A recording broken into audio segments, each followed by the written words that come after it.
Good morning students. इस video में हम वीकली करंट अफेयर्स डिस्कस करेंगे 9th अप्रैल से 15th अप्रैल 2023 के। So let's begin.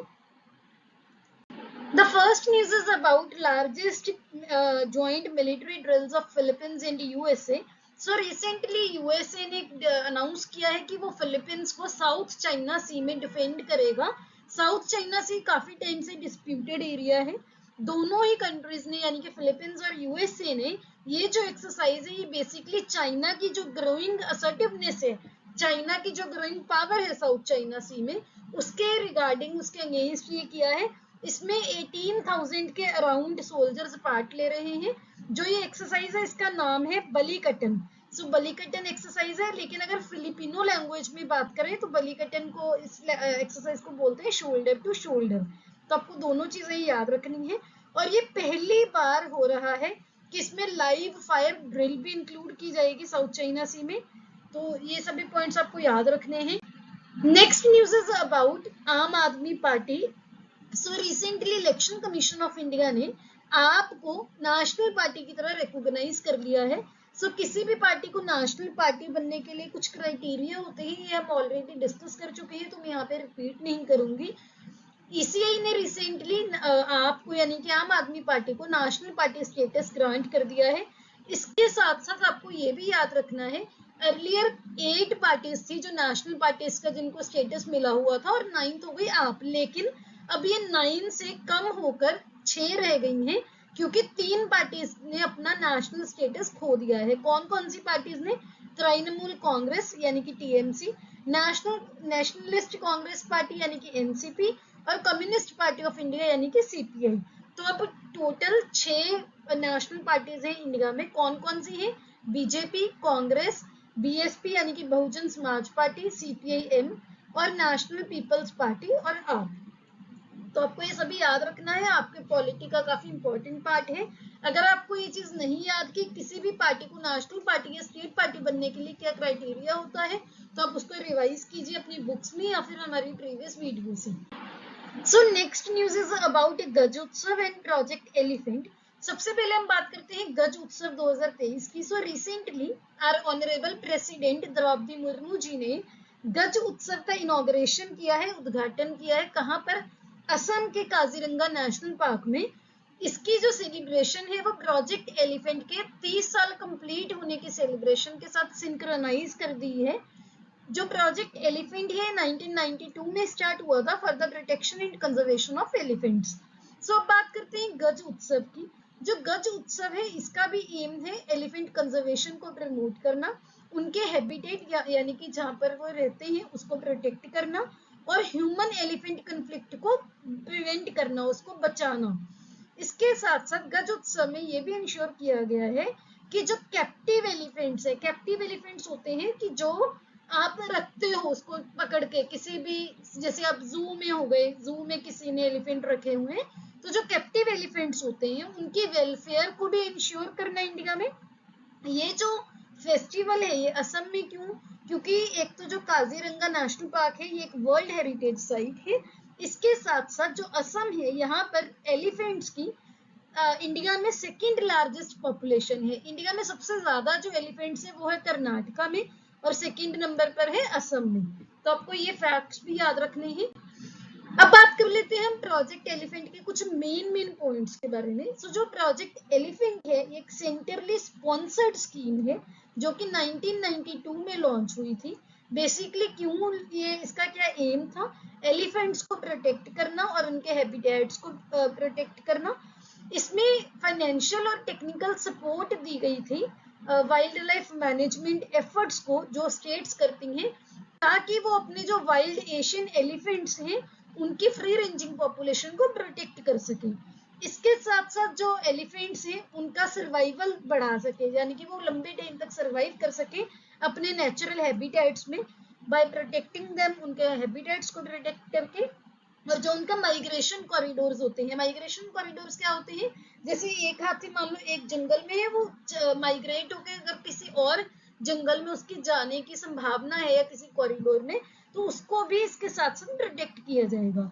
इसके अलावा जो लोकल लोग हैं, सपोज असम में एलिफेंट्स हैं काजीरंगा नेशनल पार्क में, तो जो वहां पे लोकल लोग रहते हैं उसके आसपास, उनको भी अवेयर करना about the conservation of elephants. इसके साथ साथ जो कैप्टिव एलिफेंट्स हैं उनको इम्प्रूव्ड वेटरनरी केयर प्रोवाइड करना। तो ये पॉइंट्स आपको स्पेशली ध्यान में रखने हैं क्योंकि ये आपके इन्वायरमेंट का बहुत इंपॉर्टेंट पार्ट है। नेक्स्ट न्यूज हम बात करते हैं जो फोर्ब्स की हाईएस्ट बिलियनियर लिस्ट थी 2023 की, उसके बारे में हमने लास्ट वीक में डिस्कस किया था कि कौन कौन से टॉप मोस्ट 5 बिलियनियर्स हैं और एशिया के सबसे रिचेस्ट बिलियनियर या रिचेस्ट पर्सन कौन है। आज हम बात करेंगे कौन से ऐसे 5 देश हैं जिसमें हाईएस्ट नंबर ऑफ बिलियनियर्स हैं। तो फोर्ब्स के अकॉर्डिंग 5 देश ऐसे हैं जिसमें नंबर ऑफ बिलियनियर्स सबसे ज्यादा है। एक नंबर पर है यूएस, दूसरे नंबर पर है चाइना, तीसरे नंबर पर है इंडिया, इंडिया की पोजीशन आपको स्पेशली ध्यान में रखनी है। नेक्स्ट है जर्मनी जो कि 4th प्लेस पे है और इसके बाद है रशिया जो कि 5th प्लेस पे है। तो आपको ये पॉइंट्स याद रखने हैं। Next news is about JUICE यानी कि Jupiter icy moon explorer mission. So सबसे पहले तो किसका मिशन है, कौन सी स्पेस एजेंसी इसको लॉन्च करने वाली है, उसका आंसर है ईएसए यानी कि European space agency. So European space agency ने अनाउंस किया है कि वो जूस मिशन को लॉन्च करने के फाइनल फेज में है। जूस की हमने फुल फॉर्म देख ली है, जुपिटर आईसी मून एक्सप्लोरर। इसका काम क्या होगा, क्यों ये लॉन्च हो रहा है, एक तो जुपिटर को एक्सप्लोर करेगा और इसके साथ साथ जुपिटर के जो बिगेस्ट मून्स हैं, जैसे अर्थ का मून है, चंद्रमा है, वैसे ही जुपिटर के भी मून्स हैं। जुपिटर के मून्स में से सबसे जो बड़े हैं 3, उनको एक्सप्लोर करेगा। कौन कौन से हैं, यूरोपा, कैलिस्टो एंड गैनीमीड, ये इनके तीनों के नाम हैं। इसका मेन काम क्या है, एक तो ये स्पेस में लाइफ की क्या कि वहां पर जीवन है, जैसे पॉसिबिलिटी है कि लाइफ वहां पे एग्जिस्ट करती है, उसको एक्सप्लोर करेगा। और जुपिटर के ओरिजिन को कि जुपिटर कैसे बना उसको एक्सप्लोर करेगा। मेनली इसको 8 साल तक अराउंड लगेंगे जुपिटर पर पहुंचने के लिए। और इसके साथ साथ सबसे इंपॉर्टेंट पॉइंट आपको याद रखना है कि ये पहला ऐसा मिशन है जो कि एक प्लेनेट के मून को ऑर्बिट करेगा अर्थ के मून के बिना। सो आज तक कभी भी किसी प्लेनेट के मून को एक्सप्लोर करने के लिए कोई भी मिशन लॉन्च नहीं हुआ है, तो आपको ये याद रखना है। आगे हम बात करते हैं रिसेंटली चाइना की एक स्टार्टअप स्पेस पायनियर ने तियानलोंग नाम के कमर्शियल रॉकेट को लॉन्च किया है जो कि पहला लिक्विड फ्यूल्ड कमर्शियल रॉकेट है। सो इसकी जो फ्यूलिंग है, इसकी जो पावर है, किससे होगी, लिक्विड फ्यूल्ड रॉकेट है। लिक्विड फ्यूल इसमें लिक्विड फ्यूल इसमें यूज होगा। पहली बार ऐसा हो रहा है कि लिक्विड फ्यूल्ड रॉकेट लॉन्च करेगी चाइनीज एरोस्पेस कंपनी। इसका नाम तियानलोंग 2 भी है और इसको स्काई ड्रैगन 2 के नाम से भी जानते हैं। आगे हम बात करते हैं। सो रिसेंटली जर्मनी ने अनाउंस किया है कि वो अपने जो बचे हुए न्यूक्लियर प्लांट्स हैं उसको भी अभी बंद करने के लिए तैयार है। जो जर्मनी में 3 बचे हुए न्यूक्लियर प्लांट्स है, जर्मनी उसको भी शट डाउन कर देगा। और इसका मेन काम क्या है, इसका मेन एम क्या है कि जो ग्रीन एम्बिशंस है, ग्रीन एनर्जी को बिल्ड करना विदाउट एटॉमिक पावर। तो आपको याद रखना है कि कौन सी कंट्री ने अभी सभी न्यूक्लियर प्लांट बंद करने का डिसीजन लिया है, जर्मनी।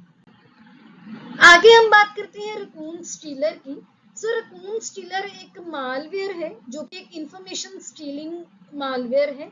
ये ईमेल के थ्रू डिलीवर किया जाता है और बेसिकली इसको रिसेंटली सेंट्रल गवर्नमेंट एंटिटीज जिसमें IT department, central paramilitary forces भी इंक्लूडेड है, उनको टारगेट करने के लिए रिसेंटली यूज किया गया था। ये एक इंफॉर्मेशन स्टीलिंग मालवेयर है जो कि बेसिकली कॉमनली हैकर्स यूज करते हैं सेंसिटिव डेटा को चोरी करने के लिए। आगे हम बात करते हैं स्टेट एनर्जी एफिशिएंसी इंडेक्स 2021-22 की, जो रिसेंटली रिलीज हुआ है, किया गया है by union power minister R K Singh. इसके किस बेसिस पर ये रैंकिंग दी जाती है, उनके एफर्ट्स, जो स्टेट्स हैं, राज्य हैं भारत के, उनके एफर्ट्स और अचीवमेंट्स के बेस पर उनको 4 कैटेगरीज में बांटा जाता है। एक है फ्रंट रनर, एक है अचीवर, एक है कंटेंडर और एक है एस्पिरेंट। 4 कैटेगरीज में डिवाइड होता है। State energy efficiency index SEEI report 2021-22 के अकॉर्डिंग आंध्र प्रदेश, कर्नाटका, केरला, राजस्थान और तेलंगाना ये फ्रंट रनर्स हैं। और अचीवर कैटेगरी की बात करें तो इसमें असम, हरियाणा, महाराष्ट्र, और पंजाब, ये 4 स्टेट्स इंक्लूडेड है। आपको ये इंफॉर्मेशन याद रखनी है। नेक्स्ट बात करते हैं world energy transition outlook report 2023 की, जो कि रिसेंटली रिलीज की गई है बाय IRENA, जिसकी फुल फॉर्म है international renewable energy agency.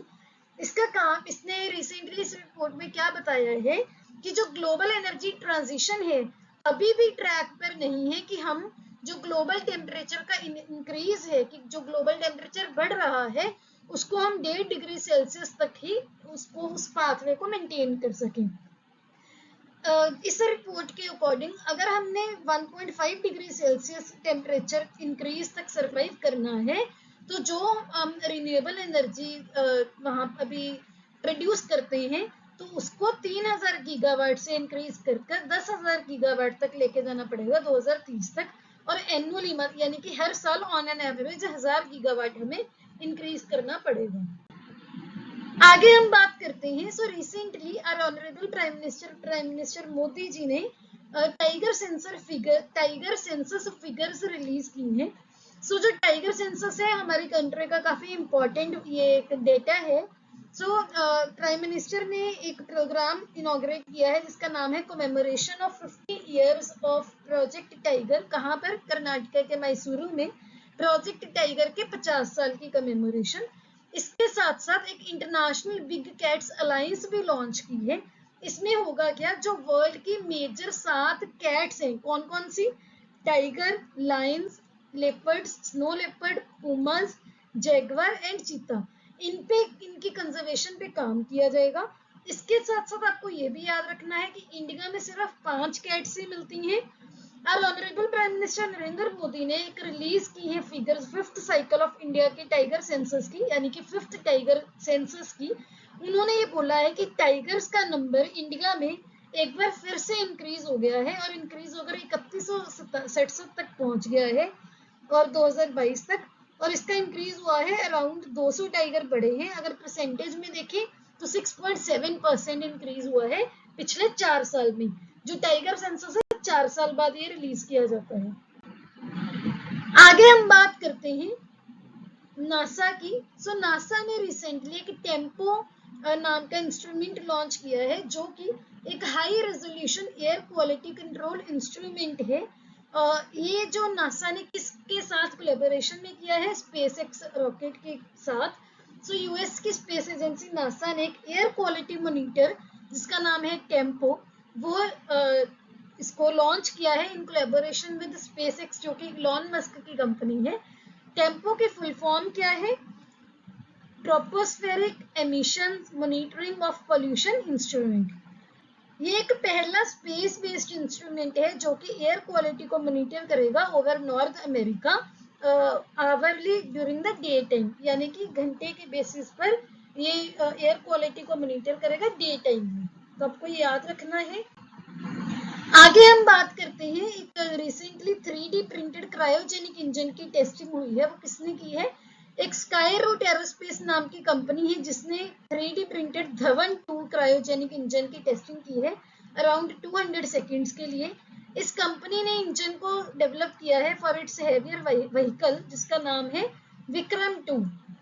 Sky root का जो क्रायोजेनिक इंजन है इसमें बेसिकली 2 टाइप के परफॉर्मेंस रॉकेट प्रोपेलेंट्स यूज होंगे। कौन कौन से?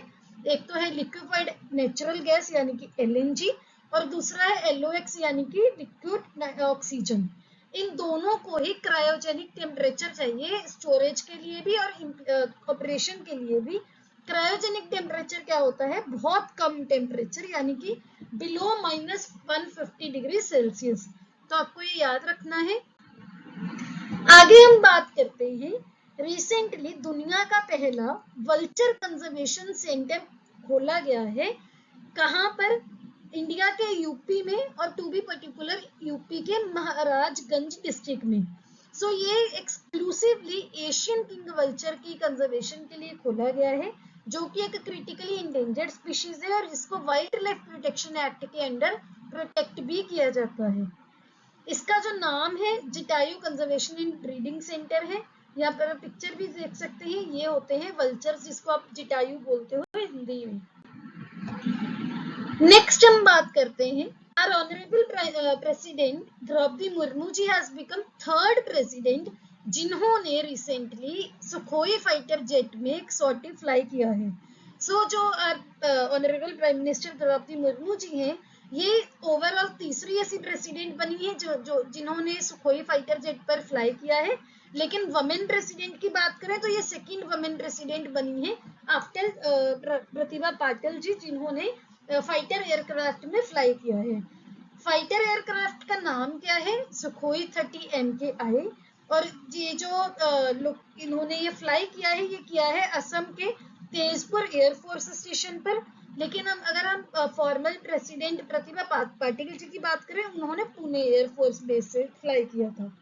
ये जो किया क्यों जाता है, ये एक प्रेसिडेंट का एक उनके एफर्ट्स का एक पार्ट है कि वो आर्म्ड फोर्सेस के साथ एंगेज होती हैं. आपको पता होगा अगर आप पॉलिटी पढ़ते हो कि जो प्रेसिडेंट है इंडिया के, ही और she is the supreme commander of the Indian armed forces. तो जो भी इंडियन आर्म्ड फोर्सेस हैं उसमें आर्मी, नेवी, एयरफोर्स सभी इंक्लूडेड है. उनके सुप्रीम कमांडर होते हैं वो ऑनरेबल प्रेसिडेंट ऑफ इंडिया होते हैं. इसके साथ साथ एक आपको ब्राउनी पॉइंट बता दूं कि जो प्रेसिडेंट ऑफ इंडिया है ये फर्स्ट सिटीजन ऑफ इंडिया भी होते हैं. नेक्स्ट हम बात करते हैं H3N8 की, जो कि एक बर्ड फ्लू है. बेसिकली ये हॉर्सेस को, डॉग्स को और सील्स को इन्फेक्ट करता है. बर्ड्स में ये बहुत कॉमन है, लेकिन इससे ज्यादा बीमारी नहीं होती बर्ड्स में. रिसेंटली इसका जो एक ह्यूमंस में केस पाया गया, ह्यूमन बींग्स में एक डेथ इसकी रिपोर्ट की गई है. वैसे 2 साल से पहले कभी भी ह्यूमंस में H3N8 का केस नहीं पाया गया था. H3N2 बर्ड फ्लू है, वो मैमल्स को भी इन्फेक्ट कर सकता है. रिसेंटली वर्ल्ड हेल्थ ऑर्गेनाइजेशन यानी कि WHO ने एक डेथ रिपोर्ट की है बहुत ही rare type of bird flu की. पहली बार चाइना में एक वुमेन की डेथ हुई है H3N8 बर्ड फ्लू से. तो आपको ये ध्यान में रखना है क्योंकि ये बहुत रेयर है और पहली बार हुआ है, तो क्वेश्चन पूछे जाने के चांसेस थोड़े बढ़ जाते हैं. आगे हम बात करते हैं ग्लोबल ग्रोथ प्रोजेक्शंस की, जो की है IMF यानी कि इंटरनेशनल मॉनिटरी फंड ने. इंटरनेशनल मॉनिटरी फंड ने 2023 के लिए ग्लोबल ग्रोथ रेट की प्रोजेक्शन की है एट 3%, कि जो वर्ल्ड है इट विल ग्रो एट 3%. इसका बेसिकली जो आउटलुक है, ये जो ग्लोबल इकोनॉमिक ग्रोथ की आउटलुक है, पिछले 30 सालों से सबसे ज्यादा कमजोर है, सबसे कम है. अगर हम IMF की बात करें तो IMF का जो हेडक्वार्टर्स है वो है US के वाशिंगटन DC में. तो आपको ये भी याद रखना है. नेक्स्ट हम बात करते हैं WTO यानी कि वर्ल्ड ट्रेड ऑर्गेनाइजेशन की प्रोजेक्शंस की, जिसने ग्लोबल ट्रेड ग्रोथ को प्रोजेक्ट किया है. पिछले उसमें था ग्लोबल ग्रोथ रेट, WTO ने किया है ग्लोबल ट्रेड ग्रोथ. इन दोनों में डिफरेंस है. इन्होंने बोला है कि सिर्फ 1.7% रहेगी 2023 में. 2022 की बात करें तो ये 2.7% थी, तो ये कम हुई है. तो WTO ने जो इस डिक्लाइन के रीजंस दिए हैं, कि काफी सारे इसके रीजंस हैं. इसमें कुछ हो गए जैसे रशिया और यूक्रेन की सिविल वॉर चल रही है, इन्फ्लेशन यानी कि महंगाई काफी है, मॉनिटरी पॉलिसीज जो टाइटर मॉनिटरी पॉलिसीज फॉलो की जा रही हैं, और फाइनेंशियल अनसर्टेनिटी काफी देखने में आ रही है. तो बेसिकली ये इसके रीजंस है कम ग्रोथ विटनेस करने की. आगे हम बात करते हैं, इंडिया ने रिसेंटली एक मैथमेटिकल मॉडल डेवलप किया है to estimate the prevalence of tuberculosis. So TB की प्रिवेलेंस को एस्टिमेट की कितना टीबी के केसेस हैं उसको एस्टिमेट करने के लिए एक मैथमेटिकल मॉडल डेवलप किया गया है.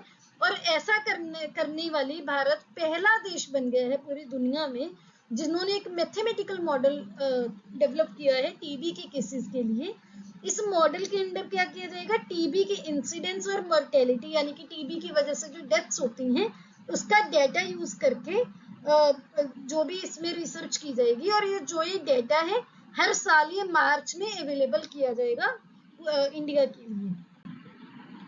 आगे हम बात करते हैं इंडिया की पहली semi high speed regional rail services की, जो कि recently national capital region transport corporation ने जिसको नाम दिया है रैपिड एक्स का, जो कि regional rapid transit system corridors में चलेगी. रैपिड एक्स जो है वो NCRTC इसको इम्प्लीमेंट करेगा. क्या इसका काम किस किस कौन कौन से एरियाज को ये कनेक्ट करेगा? जो की अर्बन नोड्स हैं, जो नेशनल कैपिटल रीजन है दिल्ली, गुड़गांव, नोएडा, इसके जो अर्बन नोड्स हैं, अर्बन कोने हैं जो, उनको कनेक्ट करने के लिए जो ये रैपिड एक्स वेंचर है, ये एक जॉइंट वेंचर है यूनियन गवर्नमेंट का, दिल्ली गवर्नमेंट का, हरियाणा गवर्नमेंट का, राजस्थान गवर्नमेंट का और यूपी गवर्नमेंट का। ये सारे दिल्ली, गाजियाबाद और मेरठ कॉरिडोर में 2025 तक ये कमीशन हो जाएगा। इसमें बेसिकली क्या है, स्पीड और में प्रोग्रेस की गई है, और जो रैपिड है, रैपिड डिनोट करता है कि स्पीड एंड प्रोग्रेस, बहुत तेज स्पीड, और जो लेटर एक्स है वो डिनोट करता है नेक्स्ट जनरेशन टेक्नोलॉजी और न्यू एज मोबिलिटी सॉल्यूशंस। इसमें बेसिकली यूथ, ऑप्टिमिज्म और एनर्जी भी रिप्रेजेंट की गई है।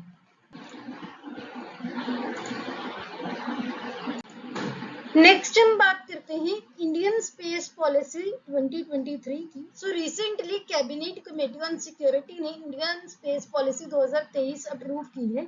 इसमें क्या क्या जो मेन फीचर्स हैं, इस पॉलिसी में बेसिकली प्राइवेट सेक्टर की पार्टिसिपेशन को इंक्रीज करने के लिए, इनकरेज करने के लिए इसमें प्रोविजन दी गई है। और ये बोला है कि जो इसरो है उसका जो फोकस है वो research and development of advanced space technologies पर ज्यादा फोकस करें। जो प्राइवेट सेक्टर है वो end to end space activities में पार्ट ले सकेगा, जैसे कि सैटेलाइट्स बनाना, रॉकेट्स बनाना, लॉन्च व्हीकल्स बनाना, डेटा कलेक्ट करना, तो ये प्राइवेट सेक्टर का काम होगा। इसके साथ साथ जो इसरो है, space sector public sector unit new space India limited है, Indian national space promotion and authorisation centre यानी कि IN स्पेस है, इनके जो रोल्स एंड रिस्पॉन्सिबिलिटीज हैं वो भी इस नई पॉलिसी में स्पेसिफाई किए गए हैं। इस पॉलिसी के अकॉर्डिंग जो इसरो है वो कोई भी operational and production work space sector के लिए नहीं करेगा। ये बेसिकली नई टेक्नोलॉजीज को डेवलप करने के लिए, नए सिस्टम्स को डेवलप करने के लिए रिसर्च एंड डेवलपमेंट पे फोकस करेगा। ये जो स्ट्रेटेजिक एक्टिविटीज है स्पेस सेक्टर के रिलेटेड, ये बेसिकली कौन करेगा? NSIL यानी कि जो न्यू स्पेस इंडिया लिमिटेड है। जो IN स्पेस है, Indian national space promotion and authorisation centre, ये एक इंटरफेस की तरह काम करेगा इसरो और जो बाकी नॉन गवर्नमेंटल एंटिटीज हैं उनके बीच में, यानी कि एक माध्यम का तरह काम करेगा। आगे हम बात करते हैं RBI के प्रवाह, जो कि एक वेब बेस्ड सेंट्रलाइज्ड पोर्टल है, उसके बारे में। RBI एक प्लान कर रहा है प्रवाह पोर्टल को लॉन्च करने के लिए। किस लिए, क्या एम होगा? जो एप्लीकेशन प्रोसेस है उसको सिंप्लीफाई करने के लिए। जो प्रवाह है इसकी फुल फॉर्म क्या है? Platform for regulatory application validation and authorisation. इस पोर्टल में बेसिकली टाइम लिमिट्स वो दिखाई जाएंगी, जो एप्लीकेशन या अप्रूवल लेते हैं उसके टाइम लिमिट की, इतनी टाइम लिमिट में आपकी जो एप्लीकेशन है वो अप्रूव हो जाएगी, तो वो इसमें किया जाएगा। तो प्रवाह की आपको फुल फॉर्म याद रखनी है, किसका ये इनिशिएटिव है वो याद रखना है। आगे हम बात करते हैं प्लेसेस इन न्यूज के बारे में। सबसे पहले है केरला। केरला इसलिए न्यूज में था क्योंकि केरला की स्टेट इनलैंड नेविगेशन कॉर्पोरेशन ने एक solar powered tourist boat launch की है जिसका नाम है सूर्यांशु। नेक्स्ट हम बात करते हैं झारखंड की। झारखंड इसलिए न्यूज में था क्योंकि जो अदानी पावर लिमिटेड है वहां पर 1600 मेगावाट का पावर प्लांट वहां पर खोला है, जो कि बांग्लादेश को इलेक्ट्रिसिटी सप्लाई करेगा। तो आपको ये याद रखना है। नेक्स्ट है अगेन केरला। केरला फिर से क्यों न्यूज में था? क्योंकि केरला ने सभी इंडियन स्टेट्स में टॉप किया है। ऐसे इंडियन स्टेट जिसके प्रोडक्ट्स के पास GI टैग है, सबसे ज्यादा जो प्रोडक्ट्स हैं GI टैग वाले वो है केरला की। ये हम बात कर रहे हैं 2022-23 फाइनेंशियल ईयर की। तो अगर क्वेश्चन आ जाए कि कौन से राज्य के प्रोडक्ट्स के पास मैक्सिमम ज्योग्राफिकल इंडिकेशन टैग है, तो उसका आंसर है केरला। आगे बात करते हैं पंजाब की। पंजाब इसलिए न्यूज में था क्योंकि पंजाब गवर्नमेंट ने एक नया इनिशिएटिव प्रोग्राम लॉन्च किया है जिसका नाम है CMD योगशाला। सो CMD योगशाला प्रोग्राम ये पोर्टल है, इसमें क्या किया जाएगा? एक मास मूवमेंट क्रिएट की जाएगी कि लोगों को हेल्दी लाइफ और प्रॉस्पेरियस पंजाब बनाने के लिए अवेयर किया जाए। इसके अंडर अभी 4 डिस्ट्रिक्ट्स में ये स्टार्ट किया गया है इनिशियल फेज में। ट्रेंड योगा इंस्ट्रक्टर्स को वहां पर लगाया जाएगा कि वो लोगों को ओपन पार्क में या पब्लिक प्लेसेस में फ्री योगा ट्रेनिंग दें। नेक्स्ट हम बात करते हैं असम की। असम इसलिए न्यूज में था क्योंकि असम की जो एक डिब्रूगढ़ यूनिवर्सिटी कैंपस है डिब्रूगढ़ में, वहां पर मिनिस्ट्री ऑफ आयुष ने 75 days to international day of yoga 2023 yoga Mahotsav organise किया है। आपको पता होगा कि जो इंटरनेशनल योगा डे है वो 5 जून को सेलिब्रेट किया जाता है और योगा के रिगार्डिंग बहुत अवेयरनेस है अभी पूरे वर्ल्ड में, तो आपको ये याद रखना है। आगे बात करते हैं जयपुर की। जयपुर इसलिए न्यूज में था क्योंकि जयपुर में वमेन 20 मीटिंग रिसेंटली ऑर्गेनाइज की गई है। जो G20 की प्रेसिडेंसी है करंटली इंडिया के पास है, तो इसके रिगार्डिंग जो भी मीटिंग्स हो रही हैं आपको ध्यान में होनी चाहिए।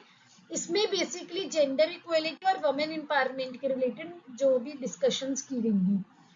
आगे बात करते हैं मध्य प्रदेश की।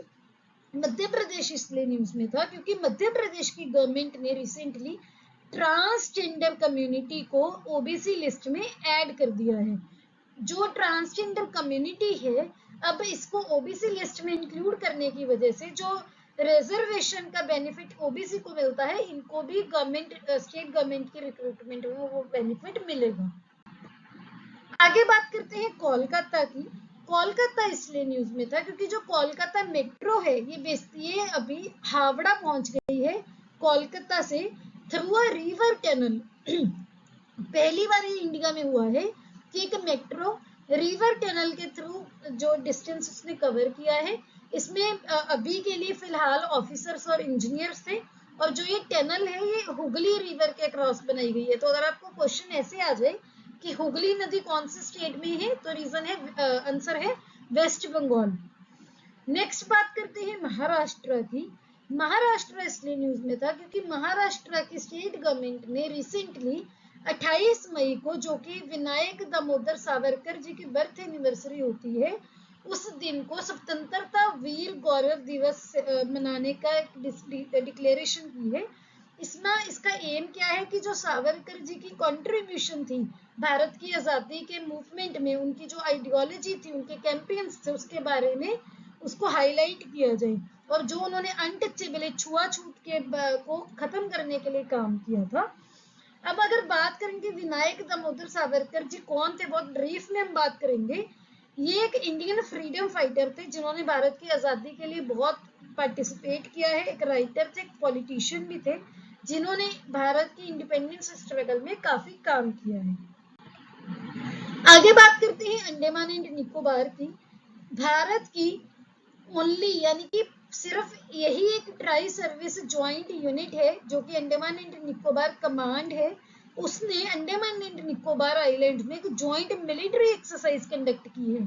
क्योंकि ये भारत की इकलौती ट्राई सर्विस ज्वाइंट यूनिट है, आपको ध्यान रखना है। इसका एम क्या है कि जो वॉर लिफ्टिंग कैपेबिलिटीज हैं और ऑपरेशनल साइनर्जी क्रिएट करना तीनों फोर्सेस में, आर्मी, नेवी और एयरफोर्स में। यहाँ पे आप लोगो भी देख सकते हैं इसका। नेक्स्ट हम बात करते हैं मुंबई की। मुंबई इसलिए न्यूज में था क्योंकि मुंबई अकेला ऐसा भारत का शहर है जो दुनिया के best cities for public transport में जिसको पोजीशन मिली है। इसमें टोटल 19 कंट्रीज को लिस्ट किया गया है और 19th रैंक मुंबई का है। अगर बात करें मुंबई की तो ये महाराष्ट्र की राजधानी है और इंडिया की फाइनेंशियल कैपिटल भी इसको बोला जाता है। ये जो रेटिंग है वर्ल्ड की best cities for public transport की, ये टाइम आउट देती है एक रिपोर्ट।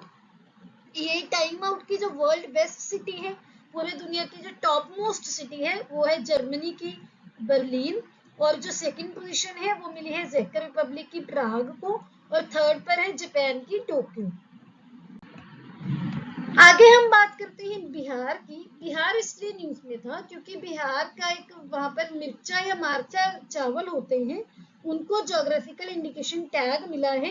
ये बिहार के वेस्ट चंपारण में मिलते हैं। इनका जो नाम है इसलिए पड़ा है क्योंकि जो इसका चावल का साइज और शेप है ये काली मिर्च की तरह है, इसी वजह से इसको मिर्चा या मार्चा राइस बोलते हैं।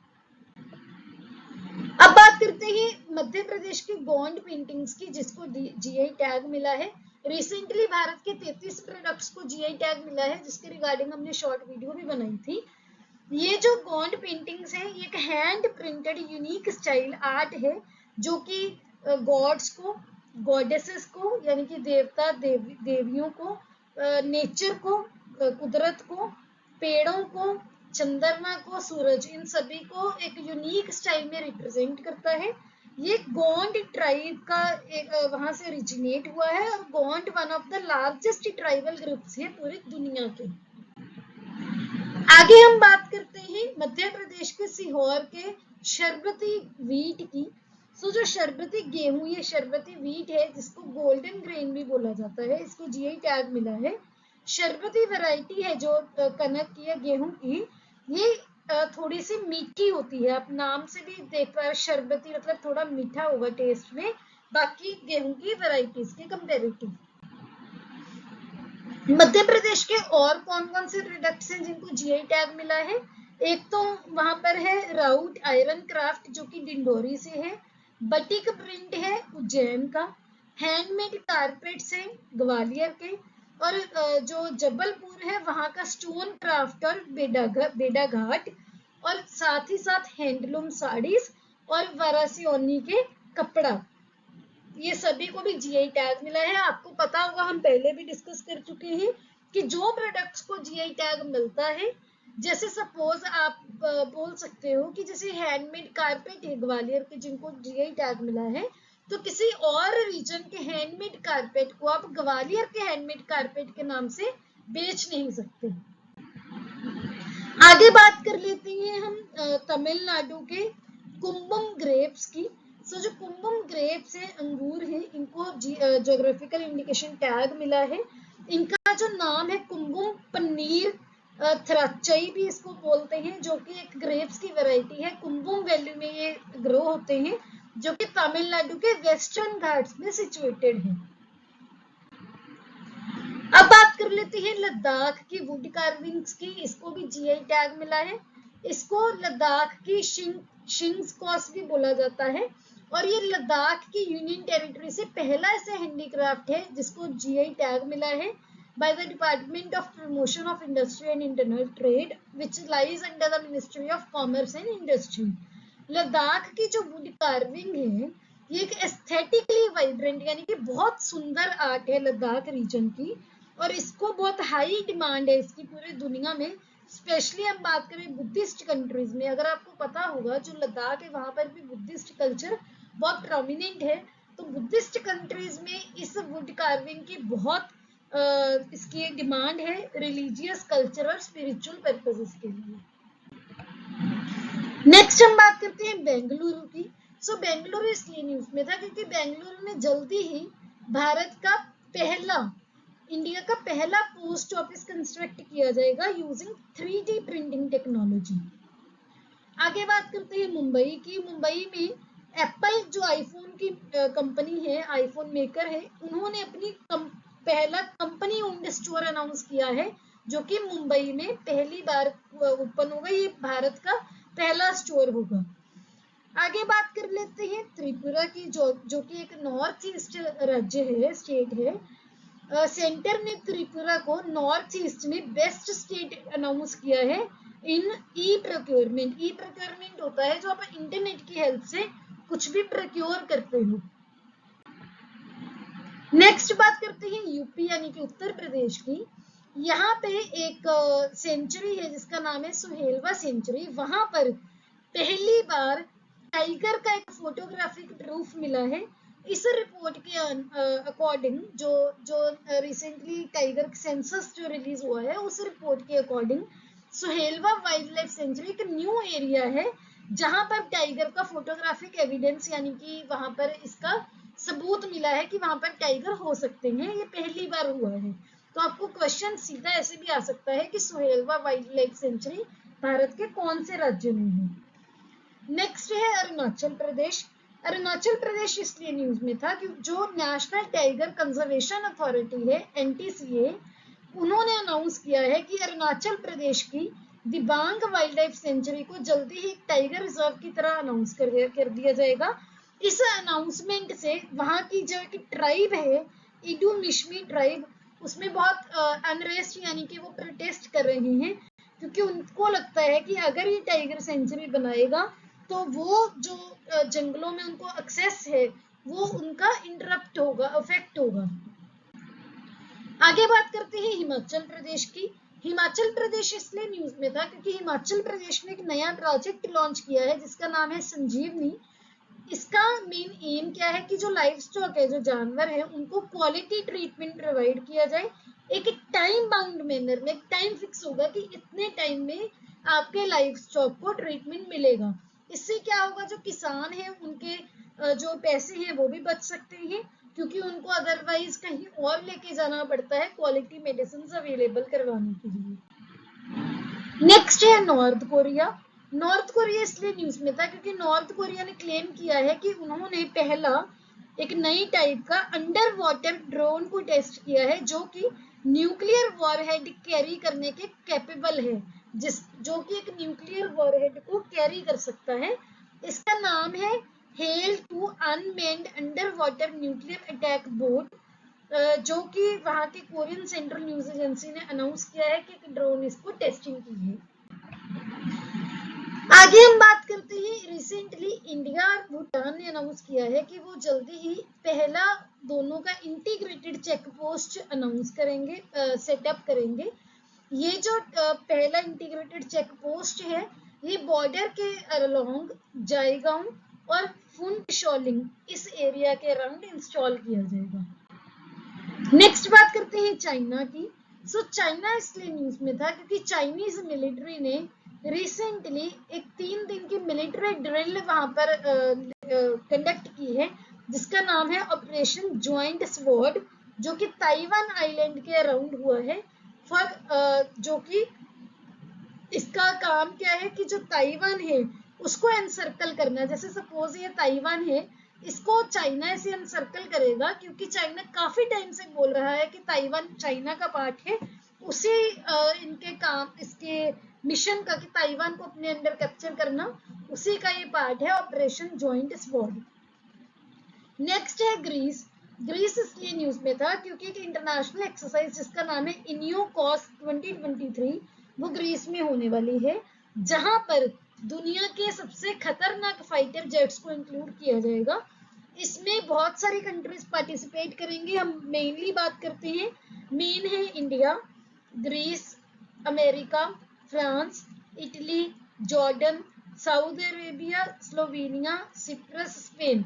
बेसिकली आपको इंडिया का तो स्पेशली ध्यान रखना है कि इंडिया इसमें पार्टिसिपेट करेगा। आगे है पेरिस। पेरिस के मेयर ने रिसेंटली शपथ ली है कि वो रेंटेड ई स्कूटर्स को बैन करेंगे फ्रेंच कैपिटल, जो फ्रांस की कैपिटल पेरिस है वहां से, क्योंकि बहुत सारे लोगों ने प्रोटेस्ट किया है कि इसको बैन किया जाए क्योंकि इसकी वजह से जो सड़कें हैं वो काफी वहां पे क्लटर मचा रहता है और इसके साथ साथ कुछ सेफ्टी कंसर्न्स भी उन्होंने इशू रेज किए हैं, जैसे एक्सीडेंट्स वगैरह होते हैं इन ई स्कूटर्स की वजह से। नेक्स्ट है मालदीव्स। मालदीव्स इसलिए न्यूज में था क्योंकि इंडिया की नेवी एक INS तरमुगली, जो कि एक अटैक क्राफ्ट है, उसको ट्रांसफर कर रही है मालदीव्स को। सो इसका जो एम है, एक तो ये है कि मालदीव्स के साथ अपनी फ्रेंडशिप को कंसोलिडेट करना, स्ट्रॉन्ग करना, और ये इंडिया के सागर विजन का भी एक पार्ट है। नेक्स्ट है केनिया। केनिया इसलिए न्यूज में था क्योंकि केनिया ने अनाउंस किया है कि वो 10 अप्रैल को अपना पहला ऑपरेशनल सैटेलाइट लॉन्च करेंगे। जो ये ऑब्जर्वेशन सैटेलाइट है ये पूरा का पूरा केनिया के ही इंजीनियर्स ने डिजाइन किया है और ये काफी फील्ड में काम करेगा, for example agriculture, food security etcetera. आगे हम बात करते हैं अवार्ड्स की। सबसे पहले तो हम बात कर लेते हैं इंटरनेशनल प्राइज इन स्टैटिस्टिक्स 2023 की, जो कि मिला है CR राव, जिनका पूरा नाम है कल्याण कुडी राधाकृष्ण राव। ये एक इंडियन अमेरिकन स्टैटिस्टिशियन है जिनको ये प्राइज मिला है। ये जो प्राइज है ये इक्विवेलेंट है जैसे नोबेल प्राइज मिलता है फिजिक्स केमिस्ट्री में, उसी के इक्वल है। और ये जो प्राइज है उन लोगों को या उन टीम्स को दिया जाता है जिन्होंने साइंस, टेक्नोलॉजी, ह्यूमन वेलफेयर इन फील्ड में स्टैटिस्टिक्स का यूज करके काम किया है।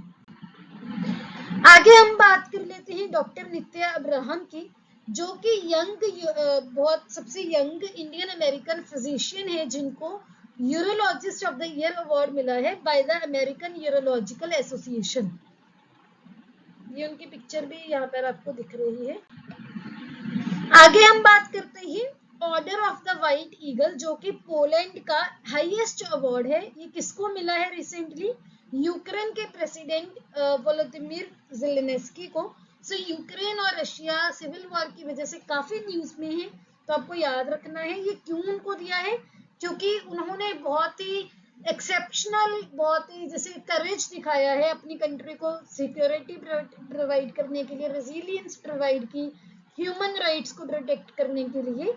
जो ये order of the white eagle है, ये एक प्रेस्टिजियस और highly regarded decoration of the Republic of Poland है, जो कि सिविल और मिलिट्री कंट्रीब्यूशन के कंट्री में आउटस्टैंडिंग उनको जो उन्होंने उसमें कंट्रीब्यूट किया है उसके लिए अवार्ड दिया जाता है। नेक्स्ट हम बात करते हैं best production process development award की, जो कि भारत बायोटेक को मिला है। ये मिला है as a part of vaccine industry excellence award at world vaccine congress, जो कि हुई है यूएसए के वॉशिंगटन में। आगे हम बात करते हैं टाइम मैगजीन की annual list of the most influential people, जिसमें टॉप स्पॉट पे कौन है? जो हिंदी सिनेमा एक्टर है शाहरुख खान, ये टॉप पोजीशन पर है टाइम 100 पोल की, तो आपको ये भी याद रखना है। आगे हम बात कर लेते हैं अपॉइंटमेंट्स की।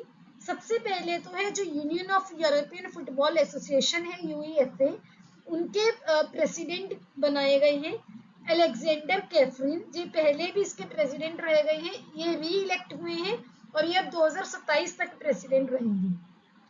आगे हम बात करते हैं एनआरएआई की, यानी कि national rifle association of India की। इनके प्रेसिडेंट बने हैं कलिकेश नारायण सिंह देव। इसके बाद है एनपीसीआई, जो कि national payment corporation of India, इनके नए चीफ टेक्नोलॉजी ऑफिसर बने हैं विशाल कनवट्टी। इसके बाद बात करते हैं स्पोर्ट्स न्यूज की। इंडिया के प्रियांशु राजावत, इन्होंने अपना पहला मेंस सिंगल टाइटल जीता है बैडमिंटन में। ये जो ये प्रियांशु राजावत है, इन्होंने डेनमार्क के मैग्नस जोहानसन को हराया था ये टाइटल जीतने के लिए। कहाँ पर हुआ था ये? फ्रांस के ऑर्लिन्स मास्टर्स में ये इवेंट था। ये इनका पहला BWF world tour super 300 title है और ये इंडियन टीम के पार्ट भी थे जिसने 2022 में थॉमस कप जीता है, तो ये उनकी पिक्चर है। आगे हम बात करते हैं डेविड वार्नर की, जो कि सबसे तेज स्कोर करने वाले, आईपीएल में सबसे तेज 6000 रन स्कोर करने वाले प्लेयर बन गए हैं।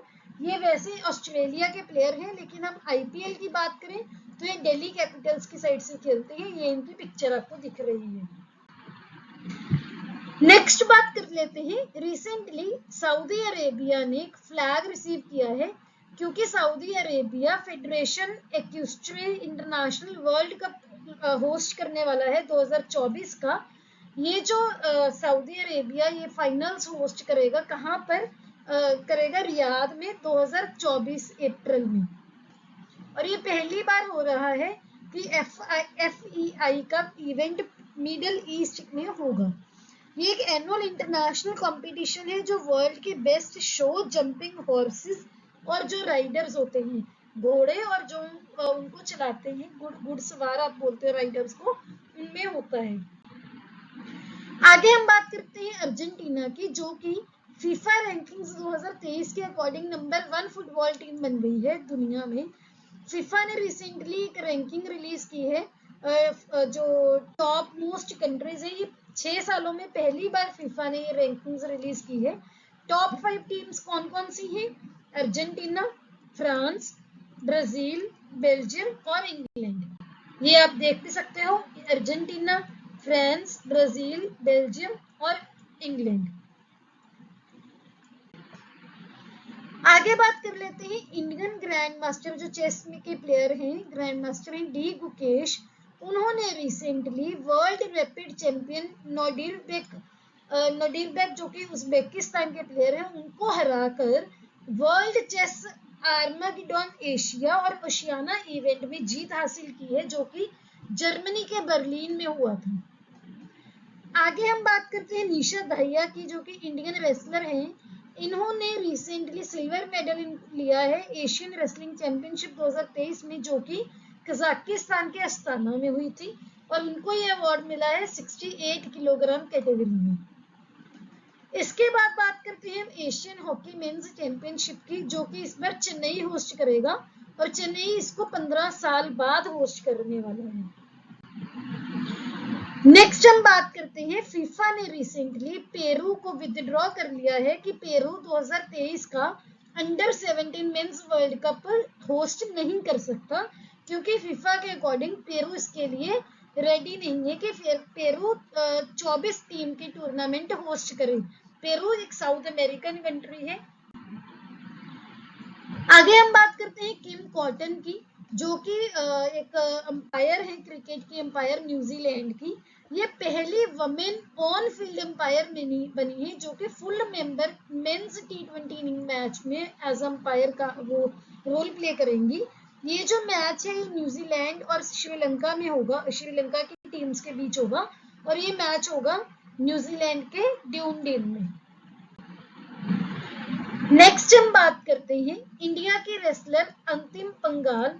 इन्होंने रिसेंटली सिल्वर मेडल हासिल किया है एशियन रेसलिंग चैंपियनशिप में, जो कि कजाकिस्तान अस्ताना में हुई थी 53 kg कैटेगरी में। और इसके अलावा जो 4 और रेसलर्स ने ब्रॉन्ज मेडल भी लिया है, जिनका नाम है अंशु मलिक, सोनम मलिक, मनीषा और रितिका। अगर आपको silver gold medal, silver bronze medal ना भी याद रही, कम से कम आपको प्लेयर्स के नाम जरूर पता होने चाहिए कि ये कौन से स्पोर्ट के साथ रिलेटेड है। नेक्स्ट हम बात करते हैं recently Indian weight lifter and जो 2 बार कॉमनवेल्थ गेम्स की विनर भी रह चुकी हैं, संजीदा चानू। इनको इंडिया की नेशनल एंटी डोपिंग एजेंसी ने 4 साल के लिए बैन कर दिया है। नेशनल एंटी डोपिंग एजेंसी नाडा, ये इनकी पिक्चर भी आपको दिख रही है। इसके बाद बात कर लेते हैं ऑब्ituaries की। सो रिसेंटली बांग्लादेश पे एक आप बोल सकते हो एक फ्रीडम फाइटर, जो कि डॉक्टर भी थे, डॉक्टर जफरुल्लाह चौधरी ही पास गए। ये एक लिबरेशन वॉर फाइटर भी थे और पब्लिक हेल्थ एक्टिविस्ट भी थे।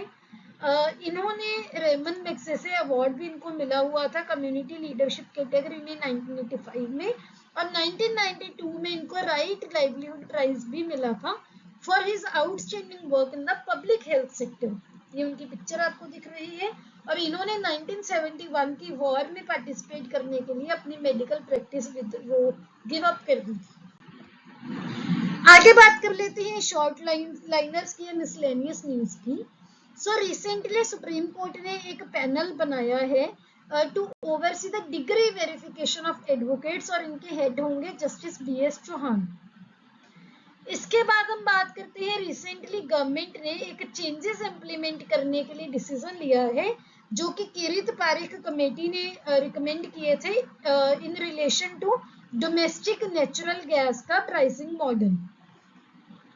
तो अगर आपको क्वेश्चन आ जाए कि किरित पारिक कमेटी किसके रिलेटेड है, गैस प्राइसिंग के रिलेटेड है, डोमेस्टिक नेचुरल गैस प्राइसिंग के। इसके बाद हम बात करते हैं महिला निधि की, जो कि पहली एक वुमेन कोऑपरेटिव फंड है, जो कि राजस्थान ने लॉन्च किया है। राजस्थान के चीफ मिनिस्टर ने प्रपोजल एक अप्रूव किया है कि जो लेडीज या वुमेन महिला निधि से जो सेल्फ हेल्प ग्रुप्स हैं उनके मेंबर हैं, उनको 8% इंटरेस्ट सब्सिडी पर लोन दिया जाएगा। महिला निधि इंटायरली वुमेन ऑपरेट करती हैं, और ये एक कॉम्प्लीमेंट्री बॉडी की तरह काम करती है with the formal banking system. आगे हम बात करते हैं गवर्नमेंट ने रिसेंटली 14 मेंबर की कमेटी बनाई है। क्या काम करेगी, जो रियल एस्टेट प्रोजेक्ट्स हैं जो रुके हुए हैं, लेट हो रही हैं, उस पर उनको इन्वेस्टिगेट करेगी। इसके जो हेड है वो कौन है, farmer CEO of NITI Aayog Amitabh Kant. और काम क्या होगा कि जो भी प्रोजेक्ट्स जो है लोगों को टाइम बाउंड मैनर में कंप्लीट करके हैंड ओवर किए जाएंगे। आगे हम बात करते हैं recently minister of law, justice and parliamentary affairs Kiren Rijiju ने डोगरी वर्जन है जो कॉन्स्टिट्यूशन ऑफ इंडिया का, भारत के संविधान का डोगरी वर्जन रिलीज किया है जम्मू की यूनिवर्सिटी में, और ये पहला डोगरी वर्जन का एडिशन है। नेक्स्ट हम बात करते हैं, रिसेंटली मिनिस्ट्री ऑफ फाइनेंस ने कमेटी बनाई है जो जिसके हेड होंगे टीवी सोमनाथन, जो कि पहले फाइनेंस सेक्रेटरी भी थे। इनका काम क्या होगा कि वो एक तो नेशनल पेंशन स्कीम है उसको रिव्यू करेंगे, कोई भी चेंजेस करने हैं वो सजेस्ट करेंगे, और लोगों को ये इसके लिए मतलब काम करेंगे कि जो लोग हैं वो नई पेंशन स्कीम के होते हुए भी दोबारा से ओल्ड पेंशन स्कीम में क्यों स्विच कर रहे हैं। नेक्स्ट हम बात करते हैं स्टे सेफ कैंपेन की, जो कि व्हाट्सएप ने लॉन्च किया है। इसका मेन एम क्या है, जो व्हाट्सएप पे बहुत सारे सेफ्टी फीचर्स अवेलेबल हैं उनको हाईलाइट करने के लिए। आगे हम बात करते हैं फॉरेस्ट रिपोर्ट की। सो जो फॉरेस्ट सर्वे ऑफ इंडिया है, इन्होंने एक रिपोर्ट दी है कि इंडिया की जो स्टेट ऑफ फॉरेस्ट रिपोर्ट है 2021 के अकॉर्डिंग इंडिया का टोटल फॉरेस्ट कवर कंट्री का 7,13,799 स्क्वायर किलोमीटर हो गया है, जो कि जोग्राफिकल इंडिया के जोग्राफिकल एरिया का 21.71% है। और ये जो रिपोर्ट है ये एफएसआई यानी कि forest survey of India Dehradun release करती है 1987 से, based on forest cover. FSI की अगर बात करें तो ये ministry of environment, forest and climate change के अंडर एक ऑर्गेनाइजेशन है जो कि 1981 में जून 1981 में स्टार्ट हुई थी। नेक्स्ट हम बात करते हैं इंडिया की रैंकिंग की किसमें, artificial intelligence based products and services में। सो जो स्टैनफोर्ड यूनिवर्सिटी है उनकी एनुअल यानी कि हर साल एक आर्टिफिशियल इंटेलिजेंस इंडेक्स रिपोर्ट आती है जिसमें इंडिया को 5th रैंक मिला है बाय स्टार्टअप्स जो कि आर्टिफिशियल इंटेलिजेंस ऑफर करती है। इसके बाद हम बात करते हैं, इंडिया ने रिसेंटली अनाउंस किया है कि वो खुद की लीगो ऑब्जर्वेटरी इंस्टॉल करेगा। यहाँ पर आप पिक्चर देख पा रहे हो लीगो ऑब्जर्वेटरी की। सबसे पहले तो आप फुल फॉर्म देखो, लीगो की क्या फुल फॉर्म है, लेजर इंफेरोमीटर ग्रेविटेशनल वेव ऑब्जर्वेटरी। सो ये इसकी फुल फॉर्म है। यूनियन कैबिनेट ने अप्रूव किया है कि वो एडवांस्ड ग्रेविटेशनल वेव डिटेक्टर वहां पर सेटअप करेंगे। कहाँ पर, महाराष्ट्र के हिंगोली में। ये जो प्रोजेक्ट है ये इंडियन रिसर्च इंस्टीट्यूशंस बहुत सारे कोलैबोरेट कर रहे हैं, इसके साथ साथ यूएस की ऑब्जर्वेटरीज और बहुत सारे इंटरनेशनल पार्टनर्स भी इसमें कोलैबोरेशन करने वाले हैं। इससे होगा क्या, बहुत बूस्ट मिलेगा बहुत सारे कटिंग एज फ्रंटियर्स को जो नेशनल लेवल पर बहुत रेलिवेंट है। ये जो ऑब्जर्वेटरी है पूरे वर्ल्ड में 3rd ऑफ इट्स काइंड है, तीसरी एक स्पेशल ऐसी ऑब्जर्वेटरी बनेगी। ये जो ऑब्जर्वेटरी है एग्जैक्ट वही स्पेसिफिकेशन की बनेगी जो यूएसए के लुजियाना और वाशिंगटन में एस्टैब्लिश्ड है। इंडियन लीगो वहां उन्हीं के आप बोल सकते हो कि उसी रास्ते पर उसी पाथवे पर काम करेगी। लीगो एक एल शेप्ड इंस्ट्रूमेंट होता है जिसकी हर आर्म ऑलमोस्ट 4 किलोमीटर लंबी होती है। 2 लेजर पल्सेस इसमें इससे शॉट होते हैं सभी आर्म्स में। जैसे जो इसकी आर्म्स है आप बोल सकते हो, जिसके पोर्शन है जैसे ये एल शेप है, एक ये आर्म हो गई, एक ये आर्म हो गई, मेरे को कलर चाहिए, एक ये आर्म हो गई, एक ये आर्म हो गई। इससे क्या है, लेजर पल्सेस शॉट की जाएंगी। क्या होगा, इसकी हेल्प से ग्रेविटेशनल वेव्स की स्टडी की जाएगी। तो ये आपको याद रखना है कि इंडिया खुद की लीगो ऑब्जर्वेटरी इंस्टॉल करने वाला है महाराष्ट्र के हिंगोली में। आगे हम बात करते हैं इंपॉर्टेंट डेज की। सबसे पहले तो 9 अप्रैल को सीआरपीएफ शौर्य दिवस मनाया जाता है जिसको विलियर डे भी बोलते हैं। ये हर साल सीआरपीएफ के ब्रेव सोल्जर्स को ट्रिब्यूट पे करने के लिए ऑब्जर्व किया जाता है। ये 1961 में ये हुआ था कि सीआरपीएफ की एक छोटी सी रेजिमेंट ने हिस्ट्री क्रिएट की थी by invading Pakistan army contingent. और इसके बाद जो सीआरपीएफ भारत का largest central armed police force है जिसमें 3 लाख से भी ज्यादा स्ट्रॉन्ग फोर्सेस हैं और ये मिनिस्ट्री ऑफ होम अफेयर्स के अंडर काम करती है। नेक्स्ट हम बात करते हैं वर्ल्ड होम्योपैथिक डे की, जो कि 10 अप्रैल को मनाया जाता है। ये जो फाउंडर ऑफ होम्योपैथी हैं डॉक्टर सैमुअल हैनमैन, जो कि जर्मन फिजिशियन थे, उनकी बर्थ एनिवर्सरी होती है। और जो वर्ल्ड होम्योपैथिक डे है, मिनिस्ट्री ऑफ आयुष के अंदर सेलिब्रेट किया जाता है। आगे नेशनल सेफ मदरहुड डे, जो कि 11 अप्रैल को मनाया जाता है। ये व्हाइट रिबन अलायंस इंडिया का इनिशिएटिव है टू इंश्योर कि जो वमेन है उनको प्रेगनेंसी के टाइम, चाइल्ड बर्थ के टाइम और उसके बाद एक एडिक्वेट, एक प्रॉपर केयर मिले।